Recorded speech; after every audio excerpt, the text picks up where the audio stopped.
A market research group conducted a survey of 1,000 consumers and reported the following. 720 consumers like product A, 450 consumers like product B. Question is, what is the least number of consumers that must have liked both products? So let's see what information is given to us. Let's represent the set of consumers who liked product A, the set A, and the set of consumers who liked product B with the set B. We are given that the number of elements in the set A is 720 and the number of elements in the set B is 450. Now we have to find out what's the least number of consumers that must have liked both the products. So obviously it's not clear what is the exact number of consumers that must have liked both products. The exact number cannot be calculated because we don't have sufficient information. If we had to figure out what is the number of elements in the set A intersection B, which is basically the number of consumers that must have liked both the products, how would we do it?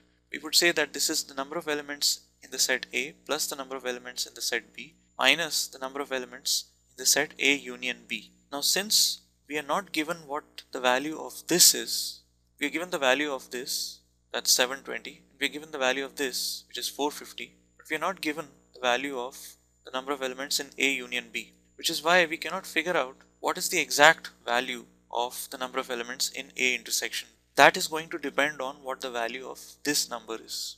Now the question asks, what is the least number that must have liked both the products? What is the least possible value that this can take? What is the minimum value that this can take? If we want to minimize the value of this term, we should be taking the maximum possible value of this term, because the term on the left hand side is 1170 minus the term on the right hand side.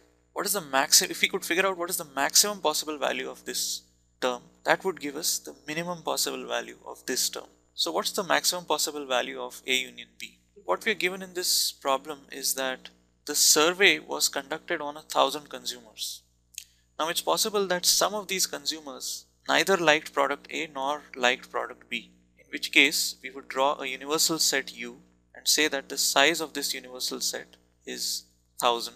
Some people liked A, some people liked B, some people liked both A and B, and there were some people who did not like either A or B. The maximum possible value that this can take is actually 1000. This would be a scenario where every person likes at least one of these two products. That is, this would be a scenario where this region is completely empty. To maximize the set, the number of elements in the set A union B, we have to ask how large can these two sets grow. These two sets can ultimately grow so large that they become equal to U, which means that their complement, which would be the number of elements, the set lying outside of them, this set would become effectively empty if they were to grow to their maximum possible value. So the maximum possible value of A union B, the number of elements in A union B is 1000, and so the minimum possible value of their intersection, the number of elements in their intersection, would be 170. So the least number of consumers that must have liked both the products is 170.